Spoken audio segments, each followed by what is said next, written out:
Hi, what's up, dudes? Queenetus here. Long day today. Long day. Isn't it crazy how life is going by so quick?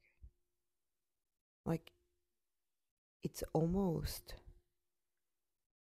like a movie or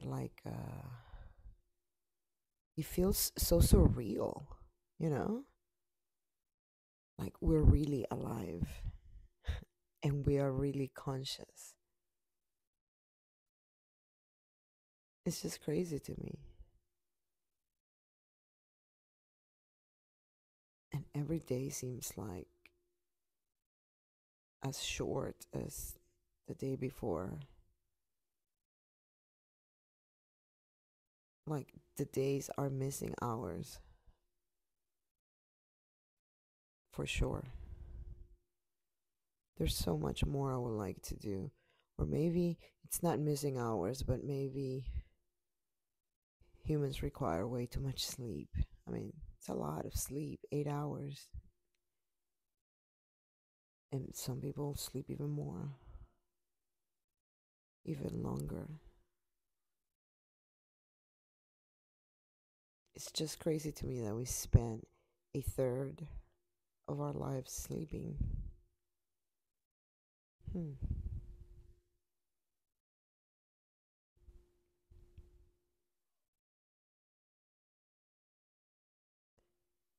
Sometimes I have been told that I don't talk much about myself when I'm in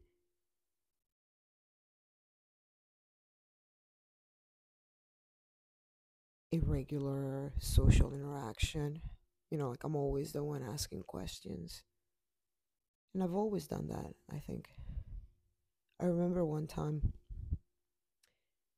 a guy, a friend at the time, told me that I should be an interviewer because I asked a lot of questions. And I was thinking to myself, I'm like, you don't ask or say anything. Like, if I don't ask questions, there's no conversation. I didn't say that. I would say that now. Well, I probably wouldn't even be talking to him.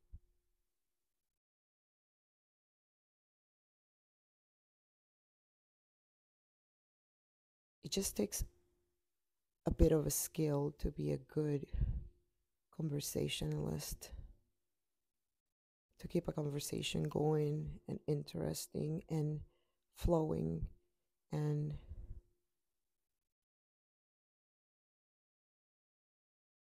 especially flowing both ways. I can sense when someone is a good conversationalist. I don't ask that many questions at all then because they're not needed. Just stuff just keeps on, the conversation keeps on going. It's just flawless. But when you talk with people that are very ego driven, all they can do is talk about themselves.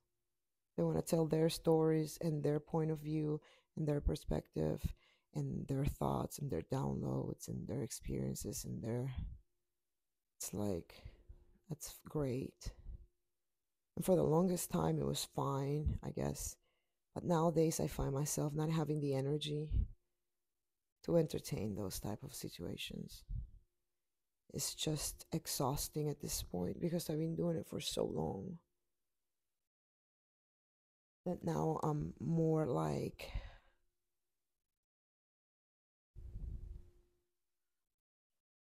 I want to engage in conversations with people that are actually genuinely interested in the answers to their questions and not just asking questions to ask questions or just asking questions to not even listen to the answer so they can just like keep on talking about themselves. All I'm trying to say is today I invite you to make sure that you are not one of those people that are just so caught up onto themselves that all they do is talk about themselves. Like, take the time to ask questions and, like, aren't you curious about that other person, even though they're not sleeping with you or in a relationship with you. Because I know those type of people too that they're all in and super interested and engaged whenever it's like a romantic relationship. But if it's with friends or with strangers and acquaintances, then they change and they don't have the same engagement. I guess it all comes down to where each one of us is spiritually and emotionally. I understand that people that are so caught up in their pain and themselves and trying to figure things out in life, all they can think is about their situation. So, of course, they're only going to talk about them, which is fine, but not. It's not fine having it that close, especially when you're not there anymore. Maybe if I was just talking about myself the whole entire time, and like if I see you, if you know me, I'm not gonna sit there and tell you about my every single experience. Like, if you ask, I may give you a short answer and keep going about whatever it is that we're creating. Because if we're hanging out, we're creating. So maybe let's try to not be so selfish in a way of always just like talking about what we got going on. Like, let's take a minute and ask that other person, that other stranger, that acquaintance, like, hey, what's up? How do you feel? How are you? How are you today? How did it go? And just don't do it from a place of fear and lack and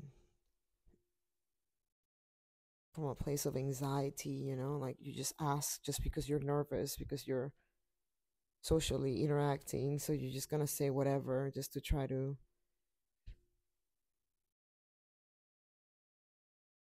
fill in the conversation or the interaction and not make it so awkward. But it comes out awkward. When we feel awkward, believe me, people can sense it. And when somebody asks me a questions and I know that they're just asking to ask and they're not really good listeners or they don't even care to even pretend like they listen, like, dude, like, are you really that caught up into your own mind right now that you just like totally like dismiss what you just asked me?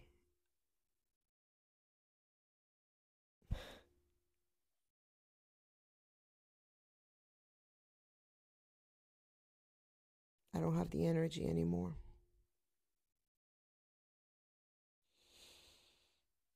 I've been feeling this way ever since the year started. Like, I just do not have the energy anymore. Like, as soon as it was January 1st, I felt this big, like, dead weight off of me. Like, I was just like, I don't really, like, I don't need to help someone by holding their hand. I can just help by example, by becoming the change I want to be, and that's it. I don't, like, for so long I have felt like I needed to hold people's hand and be there in a way that it was way too too close, too personal, too involved, too like I don't have the time or energy to do that anymore.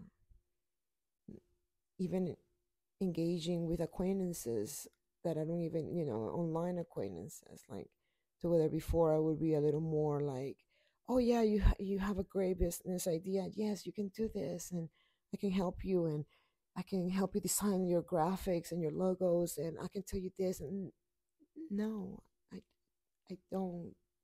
I really don't. Like, you can't push people to do something that they're not ready to do, the same way that you can't push someone to listen when they're not ready to listen. Just remember that a lot of the times we come off very dismissive. Like, don't ask questions if you don't really genuinely want to know the answer.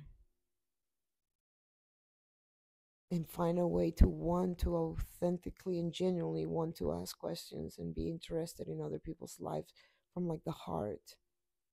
It's really important.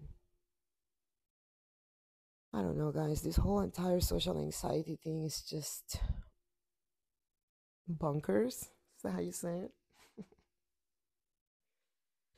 Just sucks, dude. It just sucks. Like, the more authentic I'm able to be and the more free I feel, the more comfortable I feel in my own skin, and the more I can be myself around whoever I encounter throughout the day, the more I can see through people's anxiety and awkwardness and fear and self doubt and low self worth and low self esteem. It's just like wow, and it doesn't even have like an age or a race or a gender. Like social anxiety is it's universal. Like it doesn't matter. Like before, I thought that it was just like, oh well, no, Latinos are better socially than Americans, and because Americans are a little too shy and blah blah blah. Well, to be honest, I find similarities everywhere I go with all the different races that I've encountered. Because maybe Latinos are more outgoing when they're in social groups, close social groups like with their family and their friends. But Latinos are rude when they're like hanging out in the streets. Like Latinos are not as nice as Americans are when you're just like in public spaces. Like over here, people like say hello to each other and like open the door for each other and wave and say send thanking notes and whatnot. I don't see that happening in Europe or in Latin America.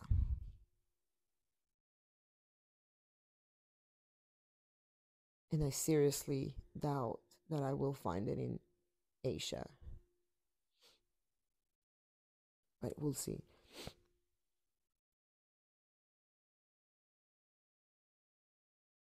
I think that we all need to just be a little more aware about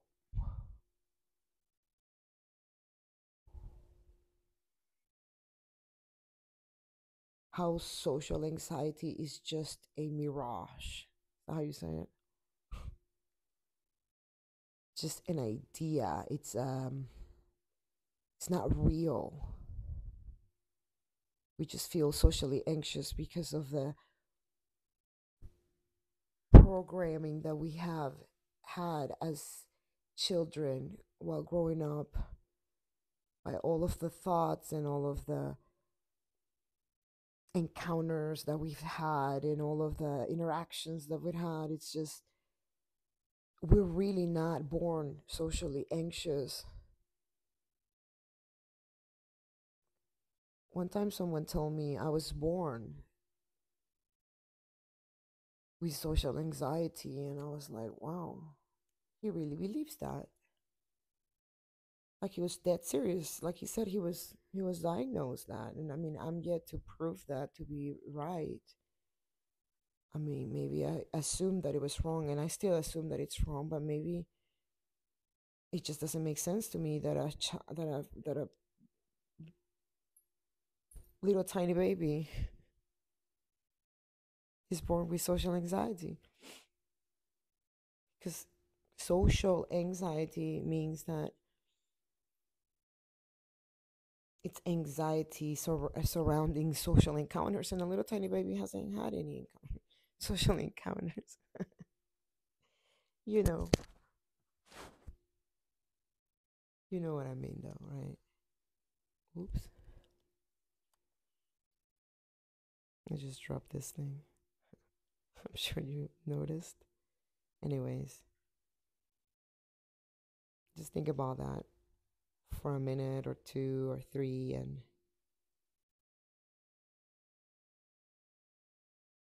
and really just practice being yourself.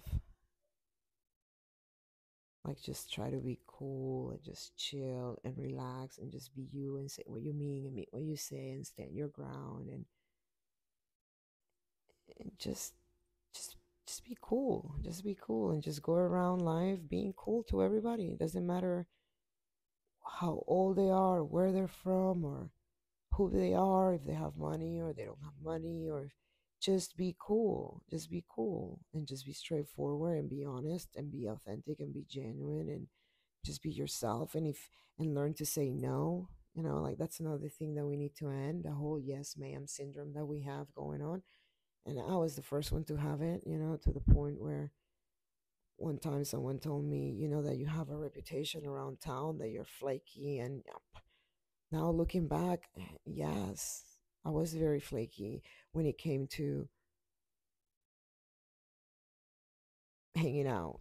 Meaning, like, if it didn't involve playing and jamming music and practicing songs and making songs, then I would be like, yeah, yeah, yeah, we'll go out. Yeah, yeah, yeah, we'll do this. Yeah, yeah, I'll go with you. Yeah, yeah. And then when it came down to it, I will always choose practicing with my band because that was my focus. That's music has always been.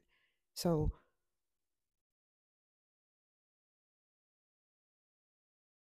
stop just saying yes, just to say yes, just to look cool or just to have a sense of belonging to some sort of group of people or whatnot. Like if you, I mean, unless you're just desperate for company and you just say yes to everything and you just go everywhere with whoever. I mean, that's just another thing. But if you really don't want to say yes and you just say yes just to fit in, just to be nice, try getting out of that habit. Focus on you and what you need to do to build yourself in order to be okay tomorrow. Because um, look at this, it's almost half of the month, middle of the month. It's gonna go by really quick, so we better get some stuff done this year. Because before we know it, it will be over. The year 2023 will be over. I know that it just got started, but that's how every year is. Then before you know it, it's like, oh, okay, 2024, 2025, 2026. I mean, like, what are you going to do when it comes down to like, and it's 2030 and stuff? And we're a little older, and it's like, okay, or I guess I'll just keep on being socially awkward and, surrendering to my anxiety, and I will just be a prisoner of my mental afflictions, and I will just continue being depressed and not try my best to do something to better my life. I mean, you can do that and just wait to die, I guess. I mean, we're all gonna die anyway, so if you feel like doing that, that's cool. But life feels a lot better whenever you're able to like just be comfortable in your own skin and share yourself with other people and in circumstances and doing it in a natural, effortlessly, effortless, effortless way.